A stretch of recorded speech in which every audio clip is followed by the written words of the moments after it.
नमस्कार, कैसे हैं आप लोग? मेरे ख्याल से अच्छे होंगे और अपनी पढ़ाई-लिखाई खूब अच्छे से कर रहे होंगे। आज की तारीख है 19 सितंबर और आज के करंट अफ़ेयर को डिस्कस हम करने जा रहे हैं। आज के करंट अफ़ेयर को डिस्कस करने से पहले हम 17 और 18 सितंबर के पहले से डिस्कस किए हुए करंट अफ़ेयर को रिवाइज़ करेंगे। आज थोड़ी-सी असुविधा मुझे हो रही है, लेकिन वो मैं आपको ये बताना चाहता हूँ कि आपको थोड़ी-सी दिक्कत ये होगी कि आज मैं लिख कम पाऊँगा इस पे, क्योंकि मैं आउट ऑफ स्टेशन हूँ, मैं कहीं बाहर हूँ और वहाँ से मुझे क्लास करनी पड़ रही है और मेरा जो पैड है, जिस पैड से मैं लिखता हूँ, राइटिंग पैड से, टच पैड होता है वो काम नहीं कर रहा है। उसका कारण है कि डेटा केबल जो मैं लेके आया, वो शॉर्ट हो गई है, वो काम नहीं कर रही है और इसकी जो डेटा केबल होती है, वो थोड़ी-सी स्पेशल होती है, तो दूसरी डेटा केबल यहाँ पे है नहीं। हालाँकि हमारे ऑफ़िस में हमारे पास दूसरी डेटा केबल है, लेकिन फ़िलहाल तो हमको ऐसे ही डिस्कस करना पड़ेगा। तो आज थोड़ा-सा कम लिख के आप लोग एडजस्ट कीजिएगा। रात भी काफ़ी हो चुकी है। ख़ैर आप लोग ये सेशन सुबह प्राप्त करेंगे। अभी रात के 1:34 हुए हैं। तो सुबह आप इसको पढ़िएगा अच्छे से और बड़ा प्यार आपसे मिल रहा है, बहुत अच्छा लगता है और यही कारण है कि कहीं बाहर लगातार कई सौ किलोमीटर गाड़ी चलाने के बाद भी मैं रुक कर ये रिकॉर्डिंग आपको प्रोवाइड करा रहा हूँ। आपका स्नेह है जो मुझे ये करने पर विवश भी कर रहा है और मुझे अपने दायित्वों का भान भी करा रहा है। चलिए शुरू करते हैं, रिवीजन कर लेते हैं। 20 भारतीय भाषाओं के पत्रकारों और साहित्यकारों को भारतीय भाषा सम्मान 2023 से सम्मानित किया गया। दूसरा है कि साहित्य अकादमी अपने द्वारा मान्यता प्राप्त 24 भाषाओं में उत्कृष्ट पुस्तकों और उत्कृष्ट अनुवाद के लिए वार्षिक पुरस्कार देती है। तो यहाँ पर ये देखिए 18 भाषा अगर होता तो दोनों सही हो जाता। यहाँ पर ये देखिए गलत है, केवल 2 यहाँ पर सही है। ए ऑप्शन इसका बिल्कुल करेक्ट हो जाएगा। पहला यहाँ पर गलत है, 18 भाषाओं में इस बार दिया गया है, कल के करंट अफेयर में हमने डिस्कस किया था। तो केवल 2 सही है, ये आंसर भी यहाँ करेक्ट है। विश्व ओजोन दिवस 2023 का विषय मॉन्ट्रियल प्रोटोकॉल, ओजोन परत को ठीक करना और जलवायु परिवर्तन को कम करना है। 1994 में संयुक्त राष्ट्र महासभा ने 16 सितंबर को ओजोन परत के संरक्षण के लिए अंतरराष्ट्रीय दिवस के रूप में घोषित किया था। तो ये दोनों के दोनों स्टेटमेंट यहाँ पर सही हैं। ठीक है। और आपको मैं बताना चाहता हूँ कि यहाँ पर जो बेसिक सवाल पूछा जाता है 16 सितंबर को लेके, तो वो तो सारे लोग जवाब दे देते हैं, लेकिन जब थीम वगैरह पूछ ली जाती है थोड़ी सी दिक्कत होती है, तो आप लोग इसको अच्छे से पढ़िए। फिच द्वारा भारत का वित्त वर्ष 2024 का विकास पूर्वानुमान कितने प्रतिशत पर बरकरार रखा गया? तो ये 6.3% है। अगला जो प्रश्न है, हाल ही में दुनिया की सबसे आक्रामक प्रजातियों में से एक रेड फायर चींटी कहाँ पर पाई गई? तो ये यूरोप में पाई गई है और ये ऐसी प्रजाति है, आक्रामक है। आक्रामक प्रजाति वो प्रजातियां होती हैं जो दूसरी प्रजातियों को नष्ट करने के लिए उत्तरदायी होती हैं।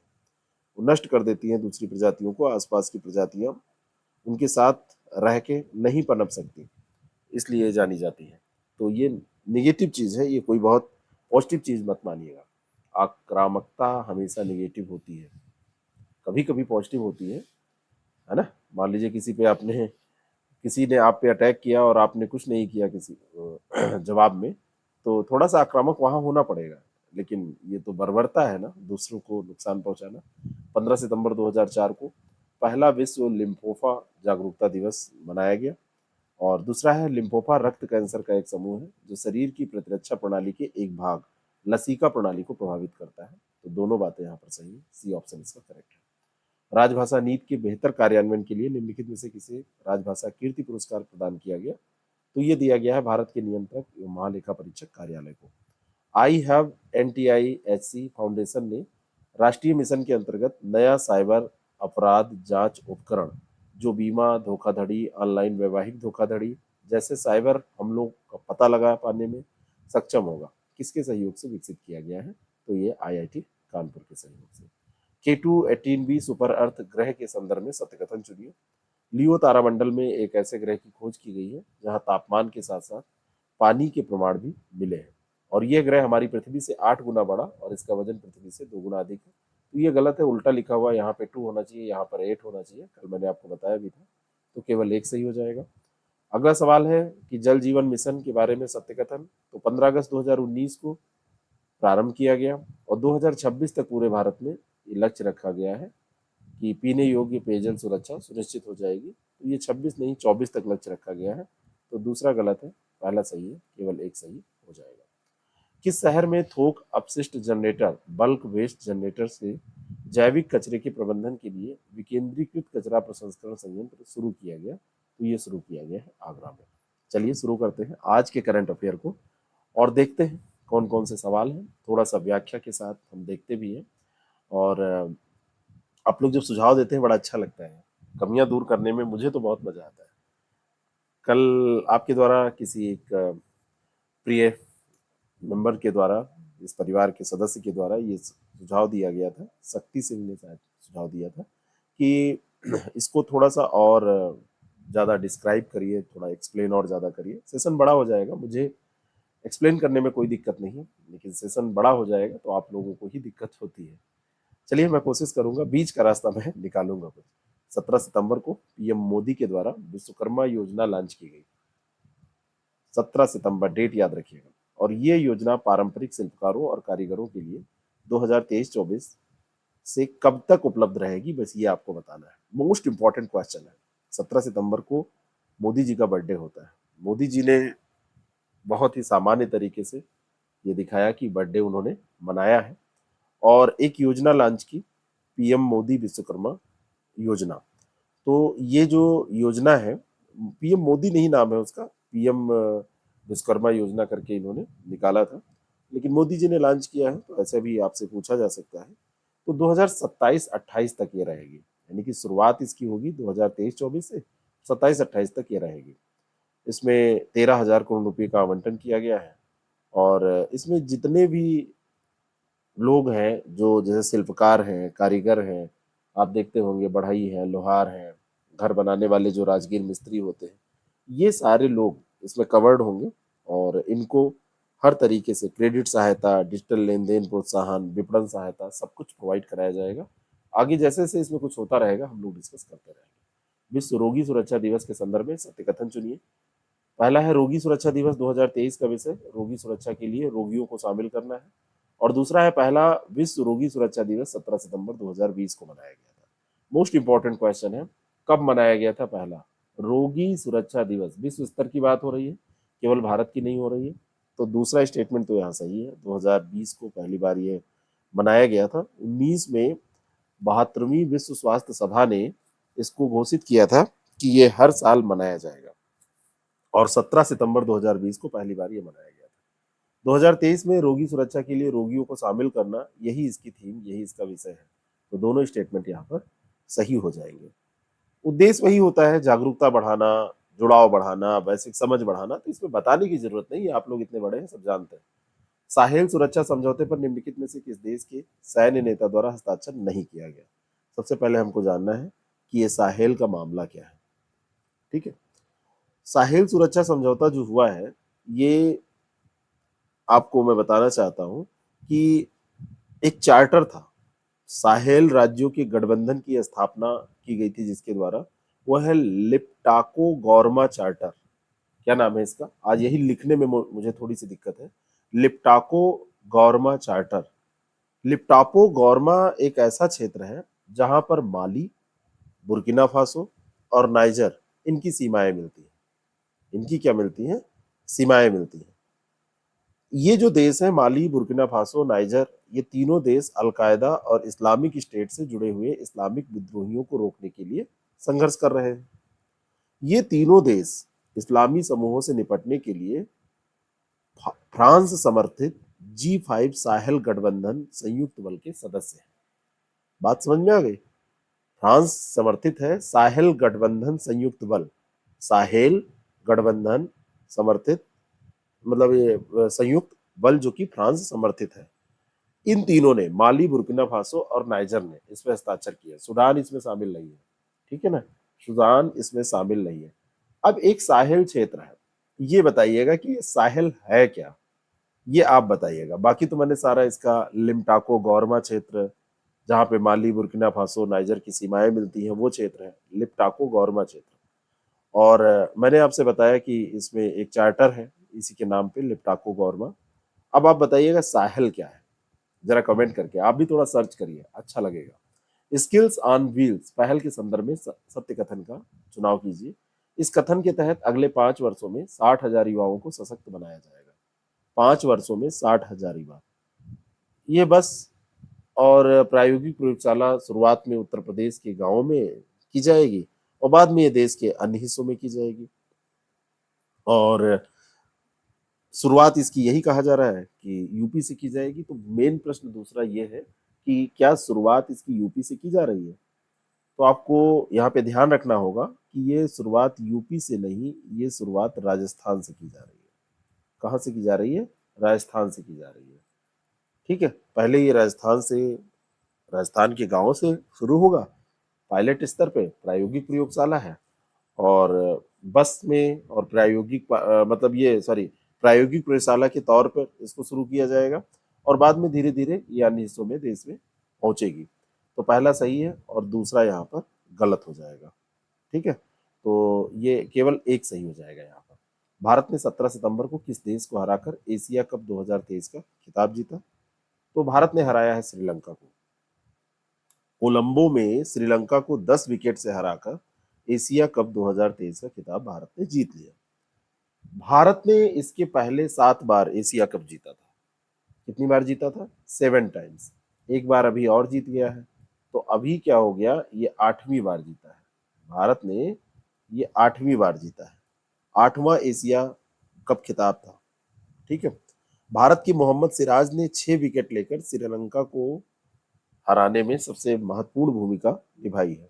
हार्दिक पांड्या ने 3 विकेट लिए थे। ठीक है, और साथ ही 1 विकेट ये जसप्रीत बुमराह ने लिया था। लेकिन सबसे महत्वपूर्ण योगदान रहा मोहम्मद सिराज का। एशिया कप 2023 को जीतने में श्रीलंका को हराकर 23 का एशिया कप भारत ने जीता है। 2009 में बैंकॉक में आयोजित 8वीं विश्व बांस कांग्रेस ने 18 सितंबर को विश्व बांस दिवस घोषित किया था। कब किया था? 2009 में। ठीक है, 18 सितंबर की बात हो रही है और 2009, 18 का आधा होता है 2009, और 8वीं विश्व बांस कांग्रेस ये हो रही थी 2009 में। यानी कि पहली कब हुई थी? 2002 में। ऐसा अगर हर साल होती है तो ठीक है, अगर ऐसा हर साल होता है तो होगा, लेकिन सारी जो कांग्रेस होती है वो हर साल नहीं होती है, ये ध्यान रखिएगा। दिमाग में बिठाने के लिए मैं बता रहा हूँ। संयुक्त, मुझे तो ये पता नहीं है कि हर साल होती है कि नहीं विश्व बांस कांग्रेस। संयुक्त राष्ट्र ने 2021 से 2030 तक को पारिस्थितिक तंत्र बहाली पर एक दशक के रूप में घोषित किया है। बहुत महत्वपूर्ण है ये। संयुक्त राष्ट्र ने क्या किया है? 2021 से 30 का जो समय है, ये अलग से भी आपसे प्रश्न बनेगा। पारिस्थितिक तंत्र बहाली पर एक दशक के रूप में इसको घोषित किया है। 21 से 30 एक दशक हो गया। विश्व बांस संगठन ने इस पहल का समर्थन अभी किया है।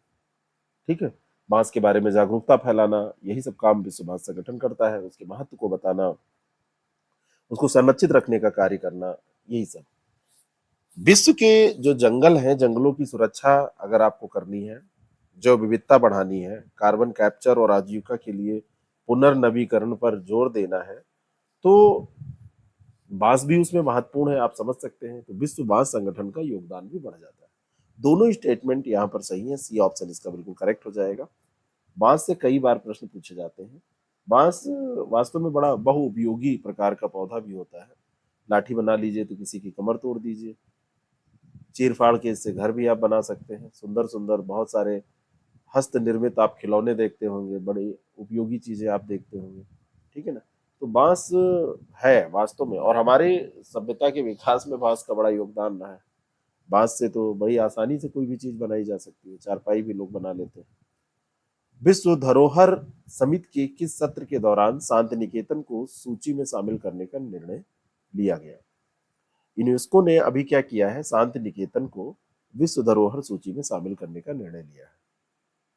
शांति निकेतन, वही शांति निकेतन जो 1901 में नोबेल पुरस्कार विजेता रविंद्रनाथ टैगोर के पिता, क्या नाम था? देवेंद्रनाथ टैगोर, महर्षि देवेंद्रनाथ टैगोर, उन्हीं के द्वारा शांति निकेतन की स्थापना की गई थी। पाकिस्तान में, सॉरी पश्चिम बंगाल में, एक्सट्रीमली सॉरी, पश्चिम बंगाल में ये पड़ता है। पश्चिम बंगाल में एक जिला है बीरभूम जिला। पश्चिम बंगाल में एक जिला है बीरभूम जिला। तो बीरभूम जिले में ये पड़ता है। और 2010 की बात है जब शांति निकेतन के लिए विश्व विरासत टैग प्राप्त करने का प्रयास केंद्र सरकार ने किया था। एकमात्र केंद्रीय विश्वविद्यालय है शांति निकेतन में विश्व भारती बंगाल का एकमात्र केंद्रीय विश्वविद्यालय है। और ये जो विश्व भारती है शांति निकेतन में ही स्थित है। विश्व भारती, इसके जो कुलाधिपति हैं वो प्रधानमंत्री जो हैं वही होते हैं। शांति निकेतन को अभी जो शामिल किया गया है सूची में, तो ये 45वें सत्र में शामिल किया गया है। 45वें सत्र में शामिल किया गया है, 45th सत्र में इसको शामिल किया गया है। और इसके साथ में अन्य फिलिस्तीन में प्राचीन जेरिको, अगर आपसे जेरिको पूछ लिया जाए, जेरिको, तो जेरिको जो है ये फिलिस्तीन का है, इसको भी शामिल करने का निर्णय लिया गया है, जेरिको। और दूसरा है तजाकिस्तान, तुर्कमेनिस्तान, उज्बेकिस्तान में जराफसान काराकुम सिल्क रोड कॉरिडोर, ये 3 जगह से गुजरता है, 3 देशों से। इथोपिया में गेडियो सांस्कृतिक प्रदेश से है, गेडियो इथोपिया, नोट कीजिएगा। और चीन के पुएर में जिंगमई पर्वत के पुराने चाय के जंगलों का सांस्कृतिक प्रदेश भी शामिल किया गया है। सरपंच संवाद पहल के संबंध में सत्य कथन चुनना है। असम के मुख्यमंत्री गुलाब चंद कटारिया ने सरपंच संवाद ऐप लॉन्च किया। और दूसरा है कि सरपंच संवाद पहल का मुख्य उद्देश्य पूरे भारत में लगभग 2.5 लाख सरपंचों को जोड़ना है। तो ये असम में राज्यपाल जो है गुलाब चंद कटारिया है, ना कि यहाँ पे मुख्यमंत्री है। तो पहला तो गलत हो गया, हुआ असम में है, गुलाब चंद कटारिया ने किया है, लेकिन थोड़ा सा आपने अगर ध्यान दिया तो सवाल सही होगा, नहीं तो गलत हो जाएगा। ये राज्यपाल है, ये मुख्यमंत्री नहीं है, तो पहला तो गलत हो गया। सरपंच संवाद पहल का मुख्य उद्देश्य पूरे भारत में लगभग 2.5 लाख सरपंचों को जोड़ना है। कितने सरपंचों को? 2.5 लाख सरपंचों को जोड़ना है। तो दूसरा इसमें सही हो जाएगा, केवल 2 इसका उत्तर हो जाएगा। काजी फैज ईसा पाकिस्तान के किस क्रम के मुख्य न्यायाधीश बने? नाम इनका क्या है? काजी फैज ईसा। यूपी कमीशन की प्रवृत्ति पाई गई है कि अगर वहां पे कोई मुख्य न्यायाधीश बनता है या किसी को बड़ी सजा होती है, क्योंकि अपना छोटा बिगड़ा हुआ भाई है पाकिस्तान, परिवार में नहीं बनी, थोड़ा सा अनबन है, किसी दिन हम लोग उसको 2-4 लगा के वापस ले आएंगे, आसानी से ले आएंगे, आप चिंता बिल्कुल मत करिए। लेकिन कई बार ऐसा भी सोचना पड़ता है कि वो इतना गंदा हो गया है कि उसको लाके हम नरक ही अपना फैला लेंगे अपने जीवन में, कई बार ऐसा होता है। तो काजी फैज ईसा पाकिस्तान के अगर मुख्य न्यायाधीश बने हैं तो यूपी कमीशन पूछ लेगा, इसको बड़ा प्रेम है पाकिस्तान से। तो 29वें ये मुख्य न्यायाधीश है। अच्छा जरा बताइएगा, भारत में जो सीजीआई है, चीफ जस्टिस ऑफ इंडिया, वो किस क्रम के और कौन है इस समय? कमेंट करके बताइएगा। आप लोग थोड़ा सा ये सब काम और किया कीजिए, बाकी आप लोग बड़ा अच्छा कमेंट करते हैं, मैसेज करते हैं, स्टेटस पे लोग लगाने भी लगे हैं। जिनके जिनके नंबर मेरे में सेव है मैं देखता हूँ, है ना भाई, तो वो बड़ी खुशी होती है कि आप स्टेटस पे लगाते हैं। शॉर्ट्स वीडियोस और नैतिक ज्ञान तो सब लोग लगाते हैं, लेकिन ये पढ़ाई की चीजें आप लगाएंगे तो लोगों को ज्यादा लाभ मिलेगा। भारत की कितने सुखोई Su-30 MKI खरीदने का फैसला लिया है? तो भारत ने ये फैसला लिया है कि सुखोई Su-30 MKI 12 वो खरीदेगा। कितने खरीदेगा? 12। ए ऑप्शन इसका बिल्कुल करेक्ट हो जाएगा। और ये भारतीय वायुसेना के लिए 12 आएंगे। और 12 का निर्माण जो है वो हिंदुस्तान एरोनॉटिक्स लिमिटेड यानी कि HAL के द्वारा किया जाएगा। 60% तो इंडिजिनस यानी कि स्वदेशी सामग्री से बनाए जाएंगे, 60% से ज़्यादा, और 40% जो सामग्री है वो ली जाएगी।